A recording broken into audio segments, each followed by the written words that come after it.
back to Life Talk with Lady T. I am very, very excited about the video that I have for you all today. So let's just recap it. If you still have not watched the first video, my channel will discuss entrepreneurship, financing, lifestyle, and learning how to make yourself a happy, better, more positive you. I actually host my own networking events, but today I want to share with you all clips from a networking event I went to, I want to say about 2 weeks ago, with a great organization called WeWork. It was their Black History Month entrepreneur discussion panel, and I'm really, really excited. So we're gonna have a whole get ready with me. Fast forward past that part if that's not something that you're interested in, but I believe in making all of my moments intentional. Probably come back at the end of the clips and share with you all what my reflections were.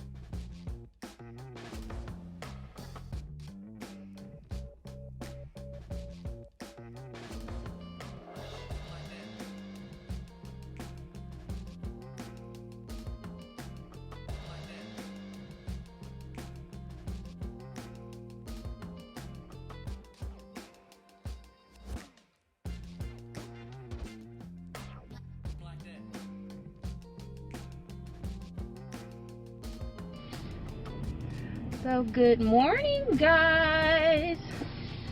This is going to be a little bit of a vlog.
Information that I'm going to go ahead and take with me. I always tell people that there have been many times in my life where I've actually taken significant steps back during times where people thought like, oh, Natalie is really doing it. And I was, but it didn't feel like it at that moment. For example, there was a year where all I wore was black because I decided that I was no longer going to purchase any more clothes because I desired to open a new business, hence the co-working space that I opened.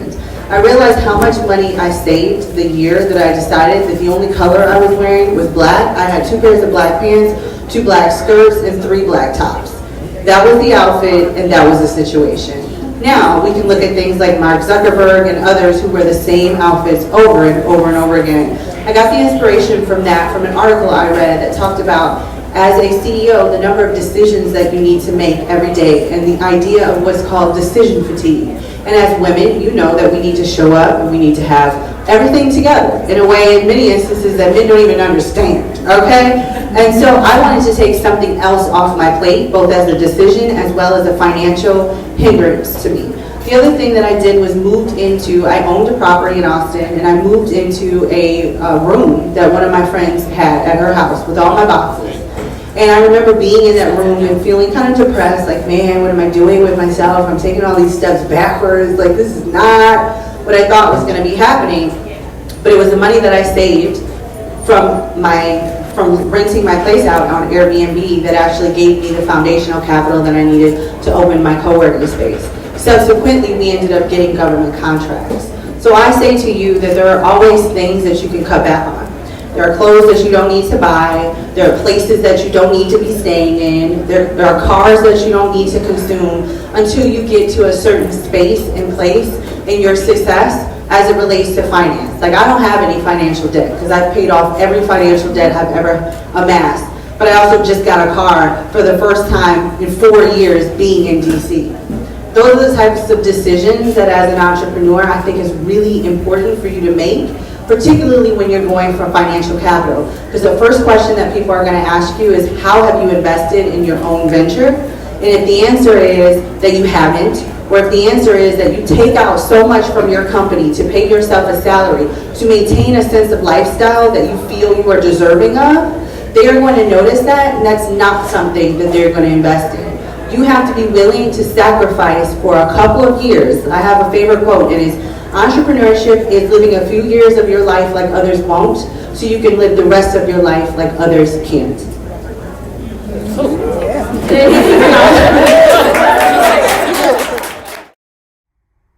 I heard a lot of stories of people who still had to and have to work a full-time job along with starting their entrepreneurial journey or starting their business. That's a tough word to say. Entrepreneurial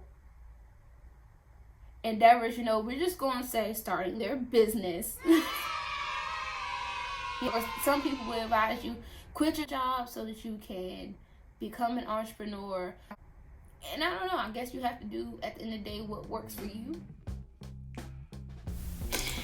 Another main takeaway came from Miss Kimberly Smith, one half of the partnership of the Brown Beauty Co.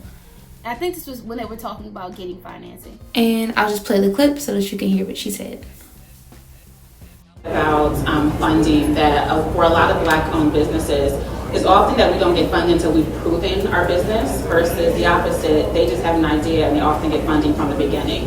And so with that being said, and I just want to kind of add to what's going on, think about funding in other ways. So for me and my business partner, we opened it truly is a co-op because we opened the business as a collaboration. So if it had not been for my business partner, I would not have been able to take my online business and create a brick and mortar space that I now have today. And I'm also an attorney by background as well. I look at my full-time job, I was investing in myself. So I was investing in whatever business I was going to do, like I was my first investor. So my job, or if people think about your 9 to 5, think of your 9 to 5 if you're looking to be an entrepreneur, if you're looking to start a business, think of your 9 to 5 as your investor.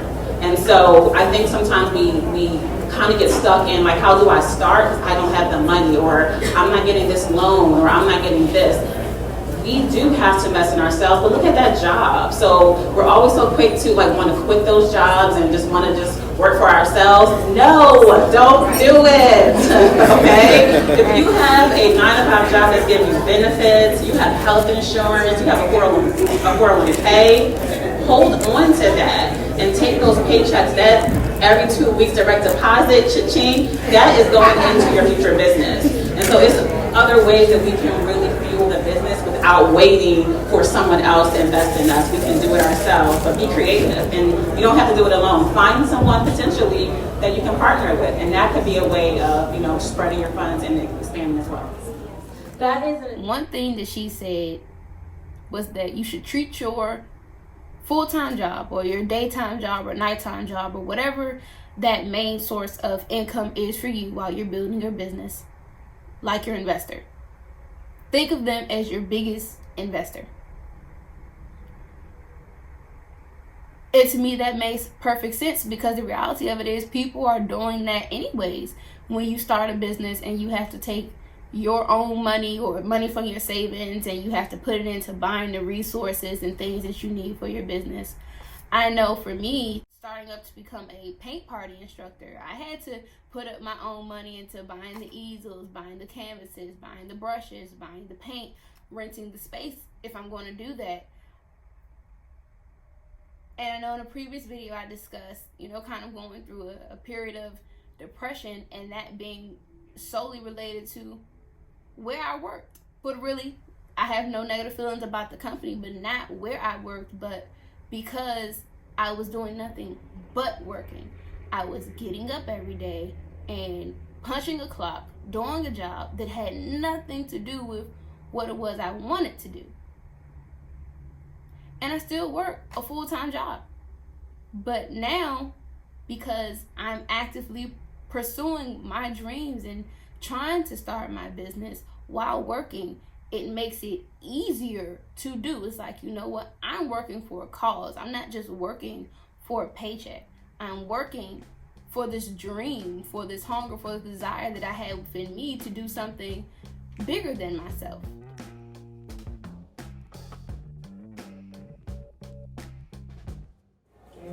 Your company's focused on the social aspect and creating community for groups of people that have been wildly underserved, especially from a social standpoint. How did you discover that need, and how do you enroll others that may not have had seen the need you chose to fulfill? For example, Morgan, I know that you run Distinctly Creative, which is an amazing space, much like what we have going on here, but it's even more so building a community around creatives that they can network and speak with one another, run their businesses in an environment that's comfortable and safe for them. How did you find that was even a need and you chose to fulfill that? I think like with a lot of people, you start businesses off of personal experiences. So like outside of Distinctly Creative, I'm also a fashion and graphic designer. When I was going into spaces just feeling very frustrated with the lack of access, and also feeling that even within my small circle of friends, like there are people who also deserve to be here. And so from that kind of spun with having the space, having a retail store and doing other things so that folks can not only see other people like them, but be able to really understand how can I make what I'm doing, especially as a creative, since that's a profession that a lot of times people see as a hobby and that's it, that this can be something that I can not only find passion and joy from, but also have a financial bearing as well. So. Sure. And thinking about like some of the ways that we try to establish community here at WeWork, it certainly is something where when you think about creatives, like most of the businesses are like tech or finance or something along those lines. But if I look at Art of Ophelia right now, and I've been to other networking events. However, I'm just going to say they were a little bit more on the starchy side. Being as I am putting myself in the category of a creative entrepreneur. I like to do things in the creative field. I was just so amazed to see that there were so many other entrepreneurs also within that field. You'll have people who are entrepreneurs and maybe they're real estate people. I was just so happy to see that there were people who were fashion designers, jewelry makers, just everything, like everything that you could have thought of as far as an entrepreneur, I truly, genuinely feel like it was represented at that event. There's another person, his name was Kyle Miller of Good Find, and I believe they are a tech company, food app. And one key thing that he said was, don't let anyone tell you that you, and I'm probably going to mess up this quote, and I know I have his quote, so I'll include it in the video. Don't let anyone tell you that you have to be someone different to be in business. Oh, can I say one more thing? Yeah, sure. Be you. There's been so many times I've been in rooms where people are saying like, oh, I'm not, they don't think I'm this, or there's so many people that when I'm looking for investment, they don't look like me. And a lot of times they don't understand where I'm coming from. So regardless of what those people say, just like really be true to yourself. And I think that's so important for us, especially as Black people. Like, we really understand, like, we're really powerful, we're super creative, and we're like, yeah. So you can clap to that. But it's so true. I think like that's don't get deterred by these people that say like, oh, like this is you're not the way that we see other people. Forget them. Like, you don't have to wear a suit and tie and do whatever. Be yourself. I'll come to business meetings like this. I'll do pitches like this or in a t-shirt, and I'll still go out and win because I'm myself. I don't have to wear a suit and a tie and fit into other people's standards. But I thought that was a really great quote by him to say, you don't have to be something different to be in business. You don't have to try to mimic what someone else is doing or dress like they're dressed. You can still be yourself and be successful. And I thought that was a beautiful quote. Good Find. Goodfynd. Good Find. I don't know, this could just be me, just my opinion. Don't you want to be in business with someone that accepts you for you? I mean, I don't want to go and be in business with someone that I have to put on a facade and change my personality or change how I talk. Now, by all means, look presentable, but I don't think that you should have to change that up. Like, for me in particular, one thing that I know over the years I've struggled with, and maybe other people don't, but it's always in the back of my mind, but I've struggled with, was if I go on a job interview and say I'm wearing my natural hair, or I'm wearing box braids, or I'm wearing cornrows or something like that, was like, now in my head I'm like, oh gosh, I have an interview coming up. I guess I should probably change my hair. Like, I should put a wig on. Now, mind you, I'm a hairstylist, so switching my hair up is nothing new. That's not even like the big focus, but it's more of the thought that's in the back of my mind is, will this company look at me different or choose someone over me who better fits physically with their company culture? So maybe my afro or my box braids, my cornrows won't be accepted. Maybe I should straighten my hair. Let me know down in the comments if that's still something that goes through your mind when you go to job interviews. Let's discuss. And there were also some other great people, so I will leave all of their social media down below in the description box. I followed most of them, so if you have not already, then head on over to Instagram, search Life Talk with Lady T, go ahead and add me, go through the friend subscription thing, or go through the followers or people I'm following and add them too, because most of them are on there. But they discussed a lot of really, really positive, good things. And, from the clip in the beginning of the video and from my first video, I said that I wanted to have interviews, and I've already done my first interview, and I wanted to have a discussion panel. So I've been diligently working on putting together my discussion panel, and I feel like I've done a good job kind of vetting the people and making sure that they had good quality information to bring to you, and making them feel comfortable with what we're about to do.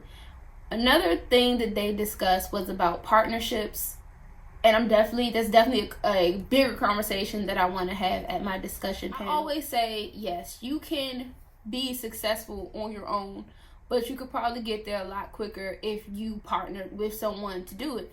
So along with discussing financing and partnerships and education. Yeah, I think I got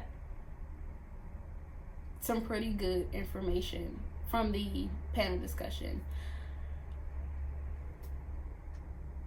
But yeah, I'm definitely really, really excited, and I'm happy that I went. It just happened to be, like 10 minutes away from my job. So I went there. It was just amazing. Oh, you saw the clips, and if the clips didn't do it justice, just let me say, like, we worked, and the team that worked on it, they did such an amazing job just putting that event together and finding those vendors. And it was all African American vendors, people that did jewelry, people that did body stuff, perfume. There was like a vegan pizza person there. There was a guy to take your headshots. Like, that kind of event was amazing. And guess what? It was free. Free 99. It didn't cost me anything, but what the knowledge and information that I that is amazing. So I can't stress enough what I'm learning now is the importance of networking. Like, networking and really, really, really trying to get to know people. And I say the one, and that just opened up the floodgates, because we live in a world that seems so big and mass, but really it's so small, because you talk to one person and then you realize that they know this person, and that person is a person that you know, and then you start to network and you start to build it up from there. So network.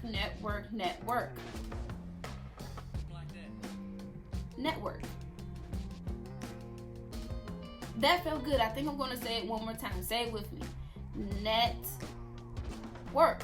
Sometimes it's not about what you know, it's about who you know, and who they know, and who they know you to be.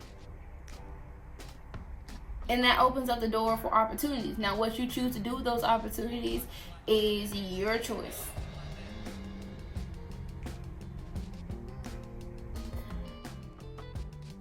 It's a beautiful thing. So I hope I did not talk you all to death. I hope that you all did get something worthwhile from this video. Definitely go check out all the companies that are in the description box below, or that I've put up in this video. Go check them out on Instagram. Follow my page. It's super small. I just want to say, for all the people who are trying to be entrepreneurs, take care of your health. That's really the big thing I want to tell you, is that stress can, there we go, clap it up. No, there we go. Stress can kill you, guys. Bad eating habits when you get busy can kill you. Not moving can kill you. That will kill your life, that will kill your business. If you're not healthy as a business owner, your business will not flourish, your customers will feel it, all that negative energy you have will be harnessed. Invest in your health, invest in your wealth, invest in yourself. All right?